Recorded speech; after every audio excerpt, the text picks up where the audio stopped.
ang iyong sagutin, okay? Para Alam ko kung ribada lang. yan, Will be the ones who...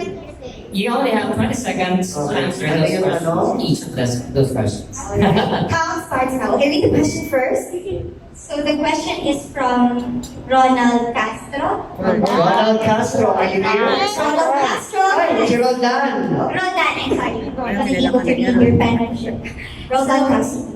The question is, anong reaction mo sa comment ni Gloria Diaz na nagaganda siya sa'yo? Oh,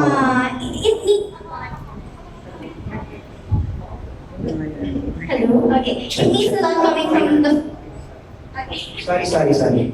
So, natutuwa ako kasi it's different pag galing with kay Gloria Diaz, having, the really high standard when it comes to beauty pageant, being the first ever Miss Universe coming from the Philippines.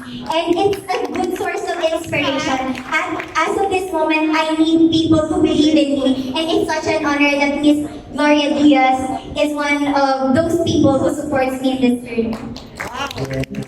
hindi lang si Gloria Diaz, lahat ng mga nandito. Ito ang susupport sa iyo pagtapak mo sa international stage. Next question, please.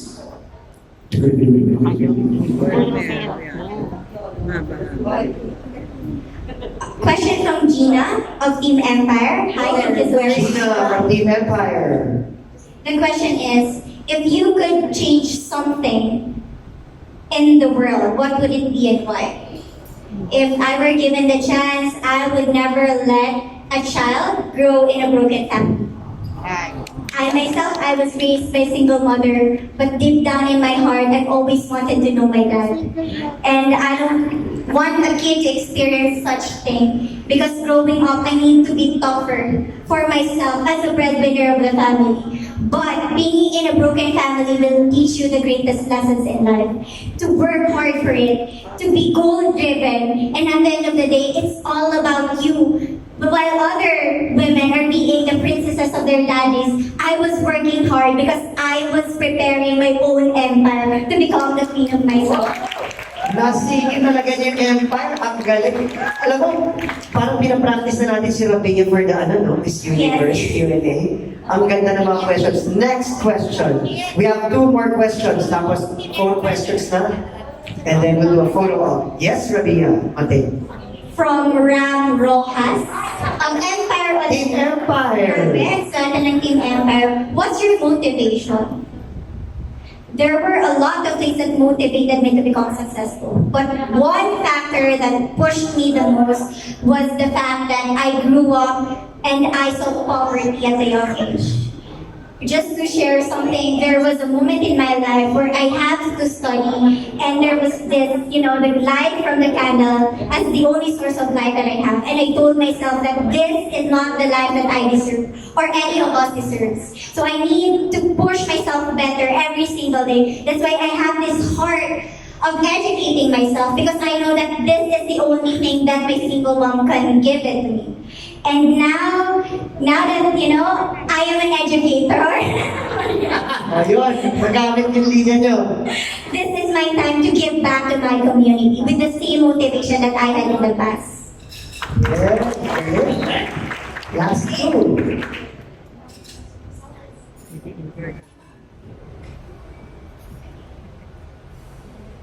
Naas na din. Same, if you could change one thing about Okay. I think si Vince has the question from the president. Yeah, we have plenty, so... Sige. One last here, tapos... Okay. From Joy Fernando? Jeff. Jeff Fernando. Jeff Fernando. Famous ka. Kung gagawing movie ang buhay mo, sino ang gusto mong bida at bakit? wow, that's hard. Probably it would be Megan Young. Wow. I don't know, people would say that they can see the resemblance with me, that I look like her, but Megan Young is my inspiration. Wow. I really love her, how she talks, how she communicates with other people. And just to share fun fact, I've always dreamt of being a Miss World instead of Miss Universe. That was the goal. But sometimes God don't, put you in a position of your dreams. Sometimes He would give lead you to somewhere better. And now, I'm with the universe, and I hope that it will come true. Okay, let's do this very quickly para mapagbigyan natin yung ating mga nagmamahal at minamahal nating friends from the press. No? Sino ang unang taong tinawagan mo? This is from Miss F. Tinawagan mo after na makoronahan ka. I actually texted my mom. And remember, Kim, there was this moment in which I was hugging you and I was shaking. Because right after that, it went through my mind that, oh my God, I really won the competition. So I texted my mom and I said, Ma, we made it. Okay. Leslie Sierra from PMPC has Miss You Philippines 2020. How can you help our poor kababayans affected by the pandemic? During the pandemic, I was able to use my strength to help other people. I actually cooked out of pocket for the frontliners. And now that, I am the Miss Universe Philippines, I can gather donations and I could have better helping bodies. So I want to go back to Iloilo and do the same thing. I want to start in the place that I was raised. And from there, I know that there will be beautiful effects and people would share the same value with me because generosity is indeed contagious. Question meron ng phone in. May mga phone in. Okay. Nakakatawa itong isang unang question.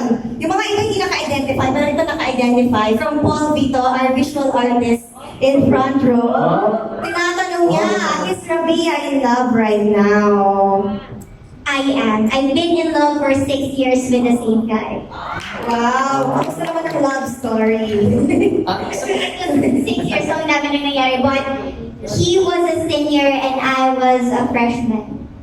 So it started with that scenario. And going strong. Yes, and very strong. And we have another question from an unidentified texter. The question is for both RS and Rabiya. Tinatanong kay RS, kailan mo ba unang napansin si Rabiya sa pageant? And ngayon na nakilala mo siya, ano ang pinaka-love mo about Rabiya? Yes. Unang napansin ko si Rabiya nung sinabi lang hindi ko napansin, pumasok sa consciousness ko nung nagsabi Iloilo. But of course, there wasn't a name and a face to that province. Up until I stumbled upon YouTube, she was doing a Zoom interview before the pageant. Tapos nung nakala ko, ito pala si Iloilo, ang pangalan pala niya Rabiya, at ito pala yung mukha niya. Interesting. Yun pala. Up until, of course, marami pa akong tinignan na ibang mga contestants. Of course, being a judge, I wanted to see all the candidates equally and fairly. So nung opening na nakita ko sila, ina-assess ko na sa utak ko one by one up until lumabas si Iloilo, and that's when something struck me and said, mukhang ito yung mag-uwi ng crown. And my impression after meeting her is, before winning the crown, is she was real, she was authentic, and she loved front row. And she was determined to get the crown. After winning the crown, she still we had dinner together 2 nights ago. She still remains authentic and real, and she still loves front row. And she's still very enigmatic and magical. So, yun, I've always told her na front row is here to support you all the way. Now, for Rabiya naman daw, what was your first impression of RS and Sam when you met them? And now, nakilala mo na talaga sila, ano masasabi mo sa kanila? At first, I was intimidated. To be honest, yes, for both you and Kuya Sam. Kuya talaga. Ay, si Kuya, ay, Hi, Kuya. Kuya Sam. Oo. Kapatid niya ni Kuya Will. Si Will lang ang pwedeng Kuya Will. Because, even I know you're gonna agree with me, when they're inside the room, there's so much energy flowing, parang nai-intimidate ako. And with all the success that I've heard, I'm not sure how he responds to people. And that is a beauty pageant. I was scared na he might be judging us, but, si Sir RS, isa siya sa pinaka-matulungin talagang tao, right? Kasi si puso talaga siya. And what I love about front row, yung sinasabi nga ni Kuya RS, binibigay back to the community kung ano mang blessing yung meron kayo. And gusto kong itabi yung sarili ko sa mga ganung tao. Kasi at the end of the day, it's all about giving back to the community.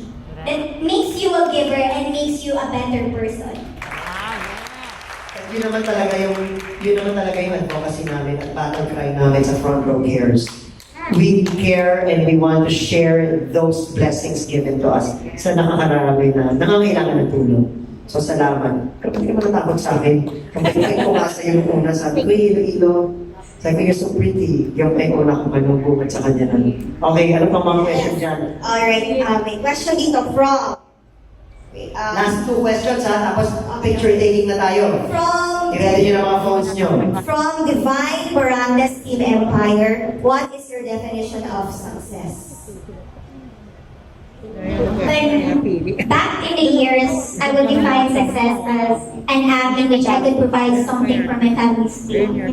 I know for some of you it's just a simple gesture, but I experience success every time I get to bring groceries at home, every time I get to pay the tuition fee of my brother, because that is a reminder that I am a good daughter and a better sister, and that's how I define success. Sobrang grounded sa reality. I told you. That's why I love Okay, it. Last na to, last na. We're gonna go back to Vince after this, Okay, pero okay, one last last one. question here from the cell phone. For Rabiya, what do you love most about Front Row? Yun? I said it earlier. The best thing about Fronter is that it has the success that it wants to share to other people. And it's not selfish. You don't think about yourself only. You think about how can you help the community with the products that you have. By encouraging other people to join your growing family. And that's the best thing about Front Row. Because you want to become successful together. Nice. Okay, Rabiya, palakpakan tayo guys. Vince? Okay, this is one interesting question. Reaction sa fan na gumawa ng 2,000 peso bill na nandun yung mukha mo. Parang mukha mo. Nandun yung face mo. Kasama si Senator Miriam Defensor Santiago. Have you seen the photo? Have you seen No, the I photo? haven't. I saw the bill with Miriam Defensor Santiago's face, but not me. With But there's one. Wow. There's one with you. Yeah. What happened was, it was asked to me during the final interview that if given the chance, who do I want to be the next face of the Philippine currency? And what struck my head was Miriam Defensor Santiago. For those who don't know, I was called Little Miriam Defensor when I was in high school because I love to do the beats. And I mean, you need to agree with me. She's smart, but at the same time, she's blessed with humor. And I feel like it was a question destined for me because a week before the finale, I watched her biography sa GMA. And it's like God reminding me that, okay, this is Miriam, this is your idol. And for such a long time, she was your phenomenal woman. And I was able to deliver that answer during the coronation night. We'll seal your fate as the new queen. By the way, the question was from Roldan Castro of Abante tonight. Where's Roldan? Hey! Okay, isa pa na. Halos pare-pareho na yung mga tanong nila. We wish we could accommodate all the questions, but we're pressed for time. Ngayong Miss Universe Philippines ka na, marami ang nabago sa buhay mo. Paano ngayon nagsisimula, and this is usually, ang araw mo at nagtatapos sa gabi? Ayan. It starts and ends with a prayer. A prayer of being grateful to God. That a few years ago, being on this Universe Philippines was just a dream. And not everybody believed in me. Not everybody saw the potential in me.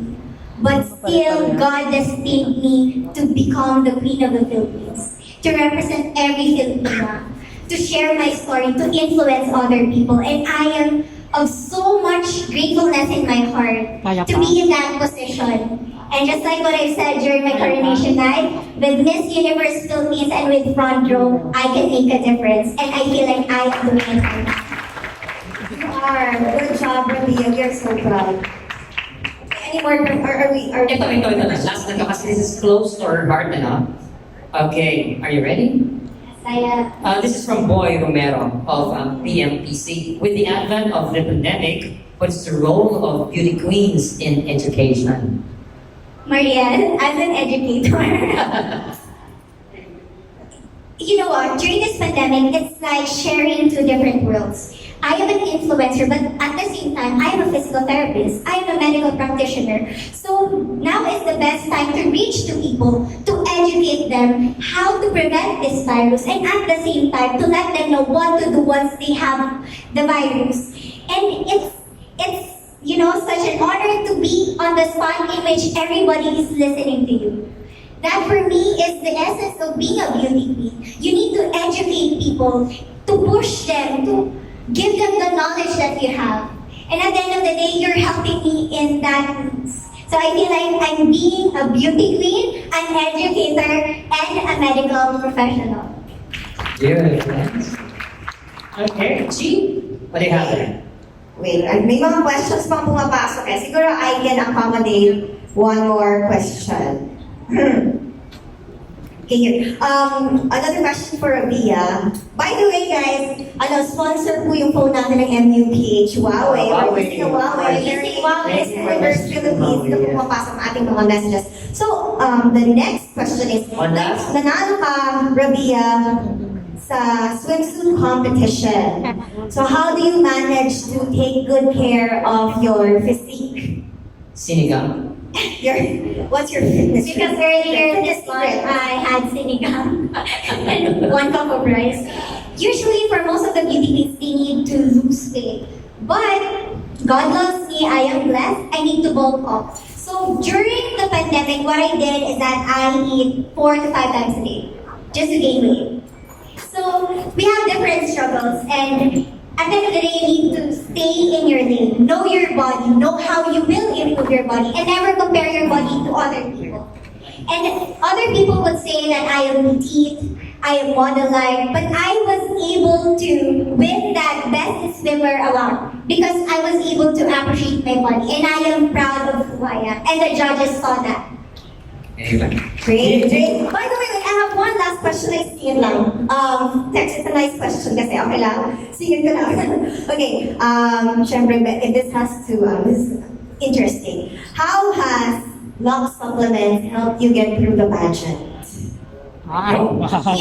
We need to, you know, have this plan when it comes to maintaining a healthy body. And I am blessed that Miss Universe Philippines partnered with Front Row. So we were given the supplements that we need for the busy schedule to keep up with the kind of activities that we are obliged to do.